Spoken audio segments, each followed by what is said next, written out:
to the Lakers. But there's one problem. It doesn't look like the Pelicans want to honor those wishes. Woj reports the Pelicans have no interest in trading AD to the Lakers at this time. And ESPN reports that the Pelicans GM is, quote, not picking up his phone when it comes to trade calls. And the deadline is 1 week from today. We're joined once again by Michael Rappaport. So, Michael, should AD be able to force his way to the Lakers? Before I was one of the great sports cynics, world-class podcaster, and, of course, world-renowned actor, I was a fan. I was a fan. And the fan in me is what lives the most. And when I hear a player during the middle of the season saying, you want to be traded, the fan in me starts to weep. The fan in me starts to cry because I say, why? Okay, you say you want to be traded? Okay, so now we're going to trade you where we want to trade you or not trade you where we want to trade you, or we'll Le'Veon Bell you. You don't want to play? You sit on the bench. Jahlil Okafor's, he's starting to come forward. I don't know why these players think that their legacy will be cemented. This is all about cementing legacies. When I think of Gary Payton, I think of a killer point guard, one of the best point guards in the 90s. I think of him losing inevitably to the Chicago Bulls. I don't think of him cementing his legacy with the Miami Heat winning a championship. When I think of Allen Iverson, I think of an MVP season. They lost to a better team.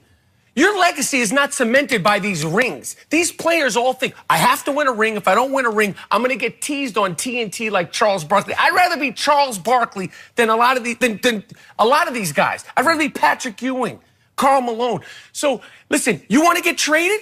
Well, maybe we'll trade you. Maybe we won't. We took you out of the opening montage at the New Orleans Pelicans. If the chips are going to fall where they're going to fall. Anthony Davis is a great player, but I just don't understand what's going to happen. They trade him to the Los Angeles Lakers now. They get rid of all their guys. They're going to win the championship this year? No. There's a great free agent crop coming in the summertime. All these guys are going to be up for grabs. You want to get rid of Kuzma, you want to get rid of Ingram, you want to get rid of all these young guys for Anthony Davis now to do what? To inevitably lose, which you're going to do whether LeBron's there or not. Whatever. Let me ask you a question, Mike. Yes? Do your heart weep when teams trade great players because they're making business decisions? Does your heart weep the same way for when a team trades a player as when a player requests a trade? I just need to know. No, it doesn't. Exactly. It doesn't weep the same way. Shannon, let me tell you something. Every one of these kids thinks they're the dude. Lonzo Ball chimes in, well, I'd prefer to go to Chicago or New York. Says who? Who cares what you think? You're not that good, my man. You're going to go where you're going to go because you're not that good. You're not going to get any debate from me on that one. But you will because from me. See, what has happened. But it's from everybody, though. It's around the league. It's the mentality of all of them. They all think they're that dude. You're not. But the thing is, Skip and I talked about this. The NBA, more so than any other professional sports, is a superstar league. And superstars have always had power. There's a reason why Michael Jordan said, yeah, I'll play on the 92 Dream Team, but this guy can't be on it or I'm not playing. And guess what happened? He wasn't on it. When Magic Johnson went to Dr. Buss and says, you know what? It's either Paul Westhead or it's me. It was him. Westhead had won a title Magic's rookie year, and he was gone 2 years later. So this notion that all of a sudden these superstar players have power is disingenuous. They've always had power. Now they have more, and they're not afraid to wield that power. None other than my guy. The king himself, LeBron James, has that Thor hammer, and he swings it with authority. And the other guy says, you know what? We might not have as much power as LeBron, but we do have some. Skip Bayless, they went to Dale Demps earlier this year. I've heard, I don't know if it's true or not, but I heard from sources that they told Dale Demps earlier, Dale, we want out. We're not signing the extension. Dale Demps thought they were bull jiving because AD is having a career year. He's laughing, he's joking with his teammates. He's like, nah, we good. So this was the steps they had to take to let Dale know, nah, we for real, bruh. We for real. We told you this. But so you didn't want to hear what we had to say, so we got to go public with it. So I have a confession to make here. to my man LaShannon Sharp and to you, Michael Rappaport. I should be more outraged by what is happening here because Get nuts, Skip.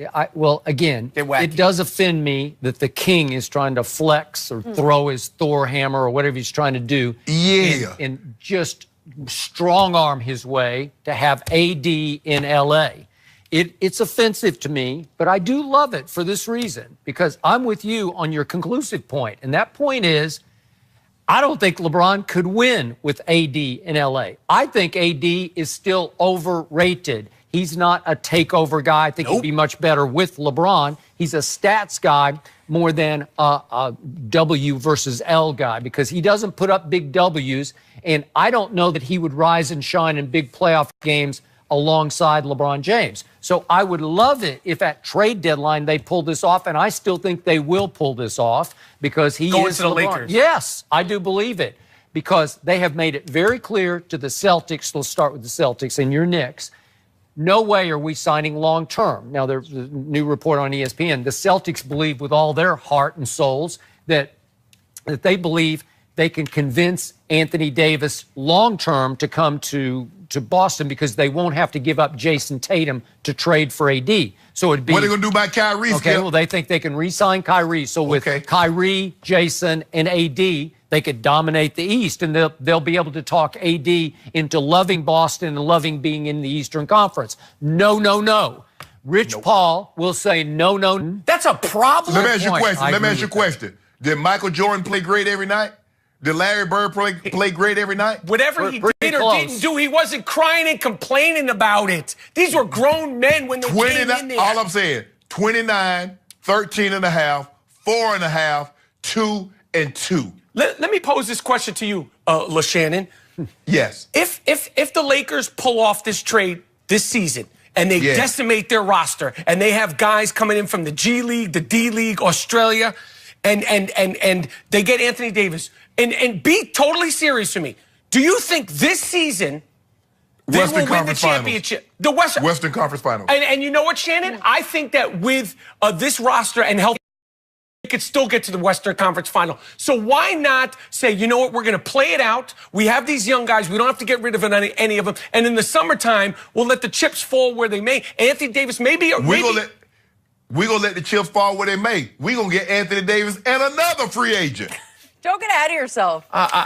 This guy, that's what's going to happen. But you know why? When you come back, I'm checking for you. Yeah, LeBron needs help. He needs help. Lots of help. 1 week until that trade deadline. All right, I am looking forward to this next one. Is Michael ready to jump on the Tom Brady bandwagon? Good question. Let's see what he has to say. I already see his face.